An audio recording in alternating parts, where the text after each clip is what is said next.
C'est avec grand plaisir et beaucoup d'honneur que je vous présente Michela Wrong, excusez pour l'accent, qui est journaliste et écrivaine, qui a écrit des livres à succès sur l'Afrique, dont Do Not Disturb, The Story of a Political Murder and an African Regime Gone Bad, paru en français. Quelques exemplaires étaient d'ailleurs disponibles derrière, sous le titre Rwanda, Assassins sans frontières, enquête sur le régime Kagame. Donc, Madame Wrong a fait une enquête poussée et approfondie sur les assassinats qui ont eu lieu en Afrique du Sud. Elle a exposé ce que malheureusement trop peu de gens connaissent sur le régime de Kagame et les assassinats qu'il poursuit à l'étranger. Donc, sans plus tarder, je vous présente Madame Michela Wrong. Merci.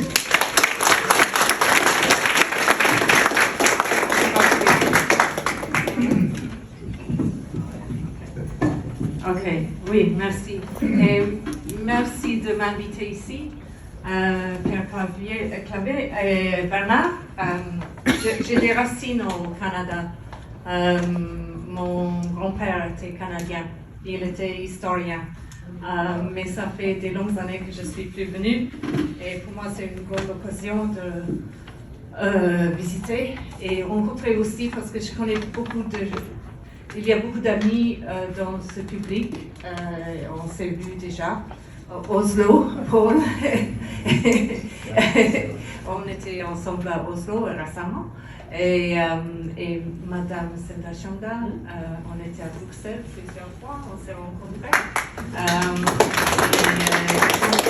Notre visage, on s'est parlé avec Robin il y a une semaine, je pense, quelque chose comme ça. Alors, je me sens entre amis et c'est bien parce que, comme vous voyez, mon français, ça va, mais ok, c'est pas ma langue maternelle et quelquefois j'ai des problèmes pour m'expliquer. Alors, juste pour expliquer comment ça se fait que j'ai écrit Do Not Disturb en anglais,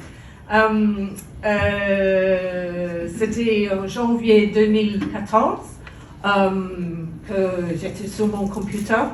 Et je commençais à recevoir des courriels des autres amis, des journalistes qui se disaient « Est-ce que vous avez entendu les nouvelles sur Patrick ?»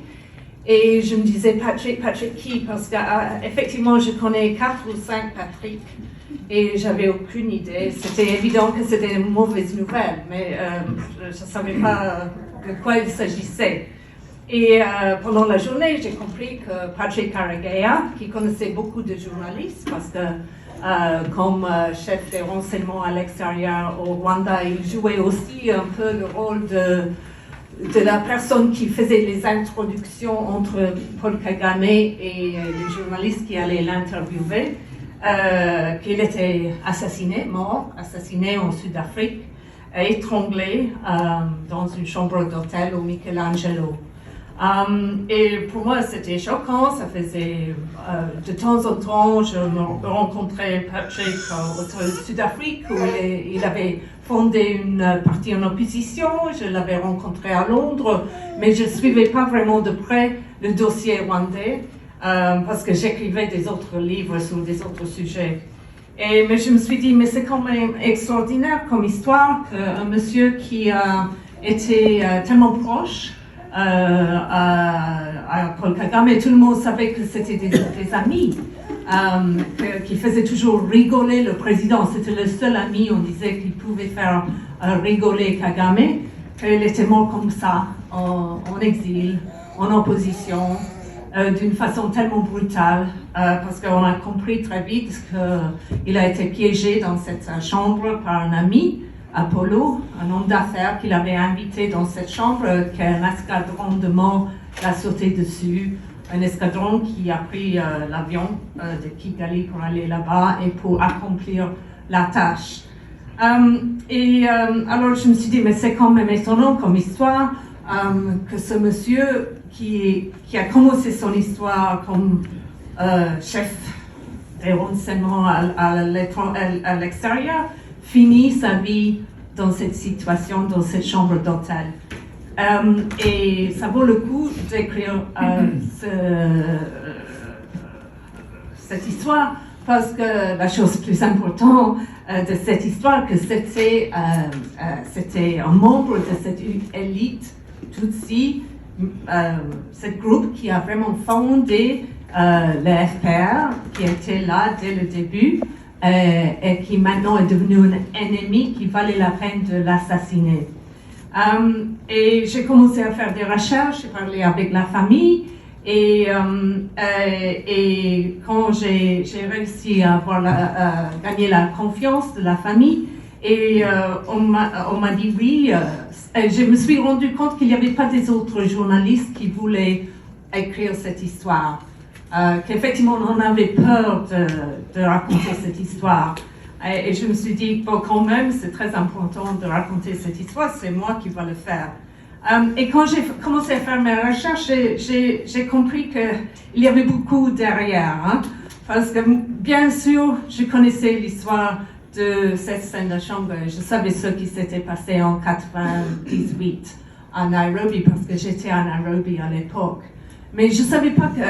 J'avais aussi entendu parler d'une tentative d'assassinat contre le général Kayumba Nyamwasa, lui aussi en exil en Sud-Afrique.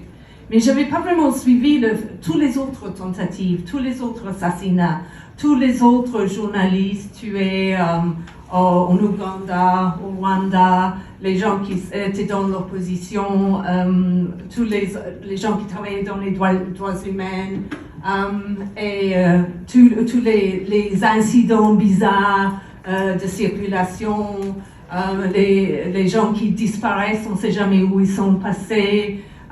Et c'était une liste très impressionnante. J'avais aussi un sentiment de devoir régler quelque chose. Parce que moi, la première fois que je suis entrée au Rwanda, c'était en 1994, 3 mois après le début du génocide, et je travaillais pour l'agence Reuters. Et je suis entrée avec Opération Turquoise, et j'ai fait mes reportages, j'ai vu ce qui se passait, j'avais la charogne dans le nez. J'avais vu les traces des massacres et comme tous les journalistes, j'étais très impressionnée par tout cela. Et c'est un gros soulagement quand le FPR est entré et on a vu que la violence commençait à cesser. Mais j'avais compris après que c'était pas toute l'histoire. Et que comme journaliste qui était jamais allé, j'étais jamais visité le Rwanda avant 1994, je connaissais pas très bien le passé du FPR, ce qui s'était passé entre 90 et 94, après que le mouvement a envahi le pays. Je savais pas très bien tout ce qui s'est passé au nord.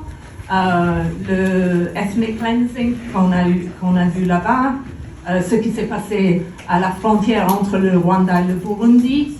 Et je voyais aussi qu'il y avait une certaine ignorance parmi les diplomates qui étaient des experts, soi-disant, sur cette histoire.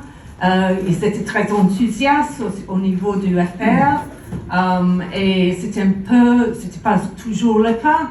Mais parmi les gens qui travaillaient pour les ONG, parmi les journalistes, tout le monde avait une tendance, et on a vu ça après, quand il y a eu toute la situation à l'est du Congo, de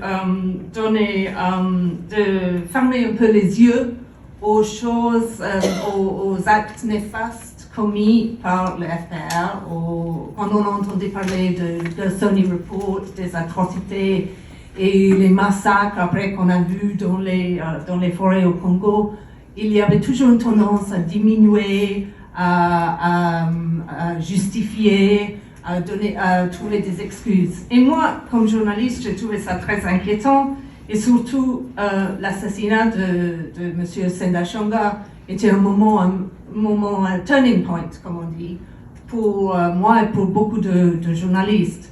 Mais moi, j'écrivais des autres articles, j'étais pris par des autres sujets, comme toujours, les journalistes, on a toujours des problèmes avec pouvoir se focaliser, se concentrer sur des sujets.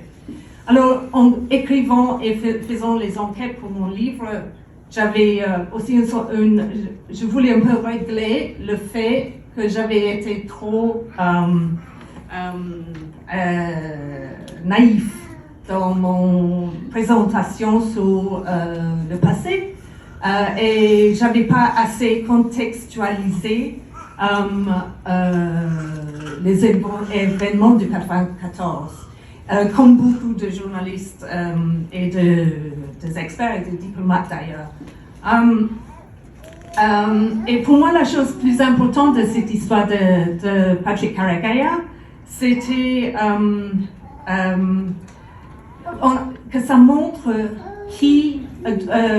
qui Paul Kagame, le président, de qui il a peur. Parce que quand il parle au public, occidentaux surtout, Paul Kagame se présente toujours comme quelqu'un qui est là, qui protège la communauté minoritaire des Tutsis des forces de génocide qui veulent absolument compléter une tâche inachevée. C'est-à-dire, they want to finish the genocide. Et c'est toujours, il parle toujours du génocide. Maintenant, il accuse le Congo de soutenir les génocidaires avec le FDLR. Maintenant aussi, il accuse les Américains d'être complices avec les génocidaires, les forces du génocide. Il accuse aussi les forces, l'armée sud-africaine qui est en train d'être déployée dans la zone. Au Congo de l'Est, il les accuse aussi d'être complices avec les génocidaires. Et pas toujours, alors c'est toujours une histoire très simple où il y a cet héros qui protège une communauté qui se sent très assiégée. Et il se présente comme si le FDLR, c'est le grand menace pour les Tutsis au Rwanda, mais aussi au Congo de l'Est. Effectivement, pour moi, l'assassinat de Karegeya a montré quelque chose d'autre. C'est-à-dire, c'est les hommes qui font vraiment peur à Kagame, ce sont ses anciens amis, ses anciens collègues, ses anciens généraux qui ont fondé le FPR avec lui. Et pour moi, le livre est une occasion de vraiment comprendre quand ces jeunes hommes, même parce qu'ils se sont connus même comme enfants, ou jeunes hommes, où et quand ils se sont rencontrés, les amitiés qu'ils se sont faites, les opinions qu'ils avaient les uns sur les autres, et comment ça se fait que toute une partie de cette groupe qui a fondé le FPR, à un certain moment, ont décidé, après avoir pris le pouvoir au Rwanda, que Kagame était un dictateur pire que Idi Amin, qui rassemblait beaucoup à Juvenal Habyarimana au moment plus néfaste de son régime. Et pour moi, c'est là qu'on voit la peur de Kagame. Ce sont ces hommes et ces femmes qui le connaissent le mieux. Alors, juste, j'ai probablement déjà trop dit, mais disons, maintenant c'est presque 10 ans après l'assassinat de Karegeya, et on voit, est-ce qu'on peut se poser la question, qu'est-ce qui a changé? Parce qu'on voit que Kagame est toujours en train d'instrumentaliser le génocide, comme j'ai dit, avec le M23 qui a pris toute cette grande partie du Congo de l'Est, il lance toujours cette accusation de génocide, force génocidaire. Pour moi, une chose qui est très importante, c'est on n'a pas. J'étais très contente de cette enquête Forbidden Stories qu'on a lancée en Europe, menée par des journalistes du Guardian, du RTBF, du Soir, de RFI, je pense, de Spiegel, Le Monde, parce qu'ils ont concentré sur plusieurs sujets. la mort de ce journaliste, le mort suspect de ce journaliste John Williamson Twali, mais ils ont aussi, ce qui se passe aussi, ils ont parlé beaucoup de ce qui se passe au Congo de l'Est, mais ils ont surtout parlé beaucoup de la répression transnationale, qui est vraiment le sujet de mon livre. Et ce que je trouve de temps en temps qu'on est en train de parler avec les diplomates, les gens qui analysent un peu les événements, ils disent « Ah bon, peut-être c'est moins sévère ce problème de transnational repression parce que Kagame peut-être il a vu que c'est pas une bonne idée, ça crée des problèmes avec les alliés à l'étranger, les pays occidentaux, et il se fait des mauvais articles dans les journaux en Occident. Et moi, je pense que ce n'est pas du tout le cas, effectivement. Le transnational repression, ça continue. On a vu récemment, il y a eu un monsieur Daniel Habimana, qui est mort en Zimbabwe. C'est un homme d'affaires bien connu à Zimbabwe. Ça donne l'impression d'avoir été un assassinat qui est très semblable à ce qui s'est passé avec Revoca Karimanjengo, notre homme d'affaires basé à Mozambique. Je vous conseille de lire aussi un rapport publié par Human Rights Watch Africa, qui a été publié en octobre, qui parle de transnational repression qui continue, mais que ça a changé un peu et qu'on met beaucoup de pression, et ça, j'imagine que vous avez cette expérience. Le gouvernement à Kigali met beaucoup de pression sur les familles pour que les familles au Rwanda contactent leurs parents à l'étranger, ici au Canada, en Belgique, en France, à Londres, pour les encourager ou de retourner au Rwanda ou de devenir très enthousiastes et exprimer leur soutien pour le gouvernement ou en tout cas de rester silencieux et pas exprimer des critiques à l'égard du gouvernement. Et qu'on utilise beaucoup, les familles sont sous une pression continuelle au Rwanda. Et moi, je m'intéresse aussi beaucoup dans ce qui se passe dans l'Afrique australe, dans les pays comme Malawi, le Zimbabwe, le Zambie, le Mozambique, où il y a des grosses communautés Hutus, que maintenant on voit que les gouvernements dans ce pays-là ont signé, leurs chefs de police ont signé des accords avec le gouvernement à Kigali pour encourager ou forcer les Hutus, les Rwandais qui habitent là-bas, de rentrer chez eux ou payer un soutien au FPR. Et c'est toute une campagne qui, c'est déjà quelques années, moi j'ai beaucoup entendu là-dessus, et moi je vois que les journalistes en Occident, ils ne parlent pas beaucoup de ça. La dernière chose que je voulais dire, c'est qu'il y a la forme que la répression transnationale prend aussi, c'est en ligne, social media, les réseaux sociaux.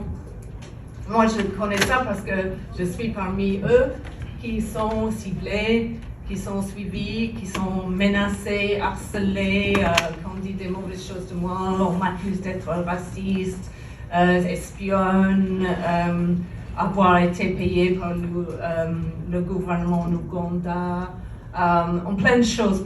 Et c'est en continuation, et je vois avec les années qui passent, parce que ça fait 3 ans que mon livre est sorti, que cet harcèlement devient de plus en plus systématique. Et j'étais en Nouvelle-Zélande récemment, j'avais donné des discours, et c'était à un certain moment, évidemment, Kigali avait décidé qu'il fallait que je me tais. Ils ont lancé une campagne pour faire annuler mes rencontres, les débats qui étaient prévus. Et dans les premières 2 minutes ou quelque chose, je me suis réveillée un jour, j'ai allumé mon laptop, j'ai vu 45 tweets qui disaient il faut absolument annuler cette femme, il faut qu'elle se taise, c'est une raciste, elle est néocolonialiste. 45 tweets dans 5 minutes, non?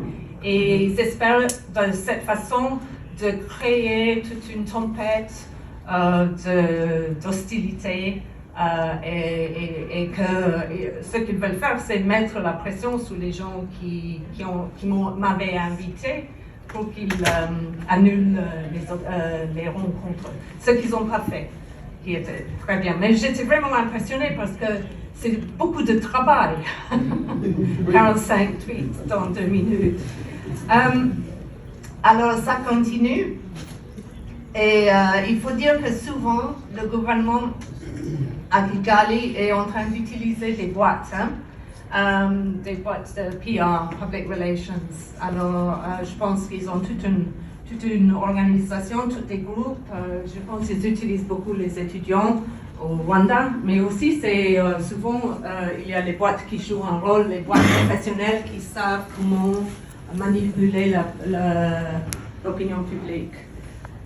Mais pour terminer mon petit discours, je pense que les choses petit à petit sont en train de changer et on a vu ça un peu avec cette enquête de Forbidden Stories, que les gens qui avaient des opinions très fixes dans les médias en Europe, ils commencent à nuancer ces opinions, ils commencent à se poser des questions. Il y avait beaucoup de choses dans cette enquête que moi je ne savais pas, je pense que je connais pas mal le dossier.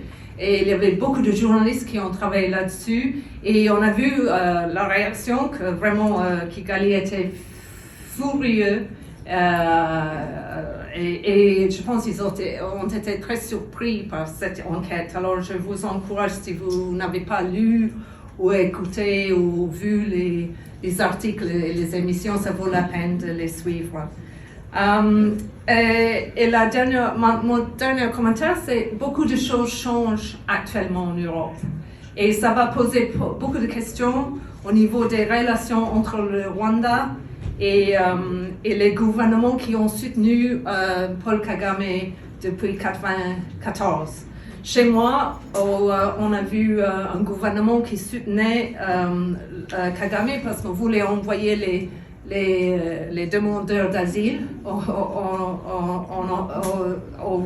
de l'Angleterre au Rwanda.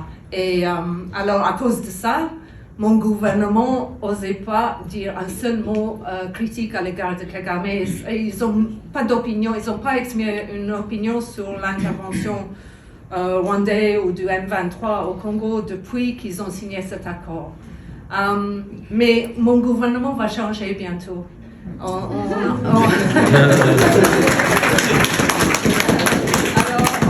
a des élections et tous les sondages disent, ils sont tous d'accord qu'on va avoir un nouveau gouvernement Labour. Et Labour a annoncé, ils l'ont dit maintenant plusieurs fois, que dès qu'ils sont au pouvoir, ils vont annuler ce projet parce qu'ils pensent que c'est immoral, que c'est cynique, et ils ne sont pas du tout d'accord avec cette idée. Alors, en Angleterre, les choses sont en train de changer. En France, on voit que la France est en pleine crise politique. Et aux États-Unis, on ne sait pas qui va être le président des États-Unis à la fin de cette année. Alors, on ne sait pas, mais le monde bouge. Et avec ce monde qui bouge, il pourrait y avoir des gros changements aussi sur une opinion qui a été fixe sur le Rwanda pour trop longtemps. OK.